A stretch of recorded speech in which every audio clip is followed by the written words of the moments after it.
నమస్కారం. రత్నలహరి ఛానల్కు స్వాగతం, సుస్వాగతం. ఒక సాధారణ కుటుంబంలో కానీ అసాధారణమైన విలువలతో పెరిగిన ఒక బాలుడు శేషగిరిరావు.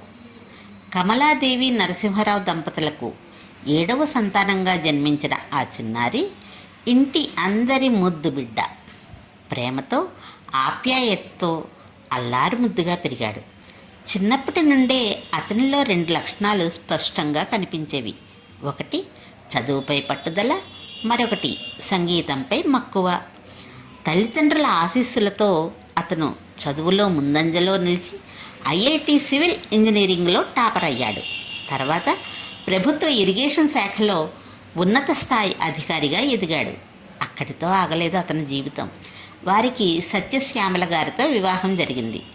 ఆమె అతని జీవితంలో ఒక బలమైన ఆధారం, ఒక నిశ్శబ్దమైన శక్తి. వారికి 2 కుమారులు, సందీప్, స్వరూప్. తండ్రి చూపిన మార్గంలోనే వారు కూడా ఉన్నత చదువులు పొంది మంచి ఉద్యోగాల్లో స్థిరపడ్డారు. సందీప్కి కృష్ణశ్రీతో వివాహం జరిగింది. వారికి ఒక చిన్నారి, పేరు అభిజ్ఞ. ఆ చిన్నారి 8 ఏళ్ల వయసులోనే భరతనాట్యంలో ప్రావీణ్యం సంపాదించి పలు వేదికలపై తన ప్రతిభను చాటింది. 2వ కుమారుడు స్వరూప్, శ్రీమతి దివ్యతో వివాహం జరిగింది. స్వరూప్ భార్య శ్రీమతి దివ్య. వారికి ఒక చిన్న పాప అన్విత. ఆ చిన్నారి నవ్వుల్లో కూడా ఒక సంగీతం వినిపిస్తుంది. ఇలా శేషగిరిరావు గారి జీవితం కేవలం వ్యక్తిగత విజయంతోనే కాదు, కుటుంబంగా కూడా ఒక ఆదర్శంగా నిలిచింది. కానీ అతనిలోని మనసు మాత్రం ఎప్పుడూ మారలేదు. ఎవరికైనా సహాయం చేయాలి అనే భావనతో జీవించారు. అతని దగ్గరకు వచ్చిన వాళ్ళు అధికారిని కాదు, మనిషిని చూసేవారు.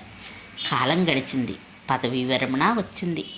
చాలామందికి ఇది విశ్రాంతి సమయం, కానీ శేషగిరిరావుకి ఇది కొత్త జీవితం మొదలైన సమయం. చిన్నప్పటి నుండే మనసులో దాచుకున్న సంగీతాన్ని ఇప్పుడు పూర్తిగా జీవితం చేసుకున్నాడు. వేలాది పాటలు పాడుతూ ప్రతి వేదికపై ఆనందం పంచాడు. పాట అంటే ఆయనకి పిచ్చి ప్రేమ. ఒకరోజు గుంటూరు, మరో రోజు విజయవాడ, ఇంకో రోజు హైదరాబాద్, విశాఖపట్నం. అలా నగరాలు మారినా ఆయన స్వరం మాత్రం మారలేదు. ఒక రోజులోనే 3 నుంచి 4 ప్రోగ్రామ్స్, ప్రతి చోట 20 పాటలు, అలసట లేకుండా ఆనందంగా. అంతేకాదు, తనతో పాటు ఎదగాలనుకునే వారిని కూడా మర్చిపోలేదు. కొత్త గాయకులు, గాయనలను ప్రోత్సహిస్తూ కొంతమందికి ఆర్థిక సహాయం చేసి వారికి వేదిక ఇచ్చాడు. నాతో పాట పాడతారా అని ఎవరైనా అడిగితే ఎప్పుడూ లేదు అనలేదు. అందుకే చాలామంది ఆయన్ను గాయకుడిగా కాదు, గురువుగా, దైవంగా భావించారు. ఒక ప్రత్యేకమైన రోజు ఆయన పుట్టినరోజు. ఆ రోజున 10 గంటల్లో 130 పాటలు పాడి ఎంతమందో గాయకులతో కలిసి రికార్డు సృష్టించారు. అది కేవలం రికార్డు కాదు, ఆయన జీవితానికి ఒక ప్రతిబింబం. ఇలా చూసినప్పుడు శేషగిరిరావు గారి జీవితం ఒక పాట లాంటిది. ఆ పాటలో కుటుంబ ప్రేమ ఉంది, పట్టుదల ఉంది, సేవ ఉంది, సంగీతం ఉంది. అందుకే అతను ఒక వ్యక్తి కాదు, ఒక ప్రేరణ. చివరగా ఒకరోజు ఇంట్లో చిన్న కార్యక్రమం. కుటుంబ సభ్యులంతా, శిష్యులు, అభిమానులు అందరూ చేరారు. శేషగిరిరావు గారు నిశ్శబ్దంగా కూర్చున్నారు. ఆయన చుట్టూ చూశారు. పాటలు పాడిన వేదికలు, సహాయం చేసిన మనుషులు, ప్రోత్సహించిన శిష్యులు అన్నీ ఒక్కసారిగా ఆయన కళ్ళ ముందుకు వచ్చాయి. అప్పుడు ఆయన మెల్లగా లేచి మైక్ పట్టుకున్నారు. నేను పాడిన ప్రతి పాట నా కుటుంబం ఇచ్చిన ప్రేమ వల్లే.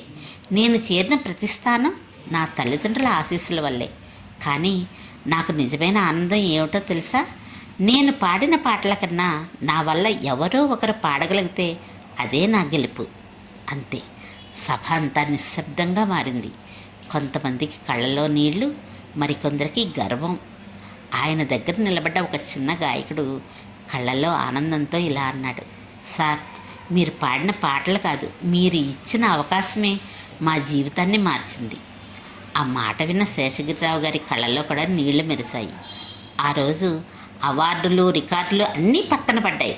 ఒక గురువు గెలిచాడు, ఒక మనిషి గెలిచాడు, ఒక కుటుంబం గెలిచింది. మన ప్రతిభ మనల్ని ఎదగనిస్తుంది, కానీ మన మనసు మరెంతో మందిని ఎదగనిస్తుంది. అలాంటి ఆ గురువుగారి శిష్యుల్లో నేను కూడా ఒకరిని. అలాంటి మా శేషగిరిరావు గారి గురువు గారికి మనస్ఫూర్తిగా పాదాభివందనం చేస్తూ కన్నీళ్లతో ఈ కృతజ్ఞతాభికుసుమం.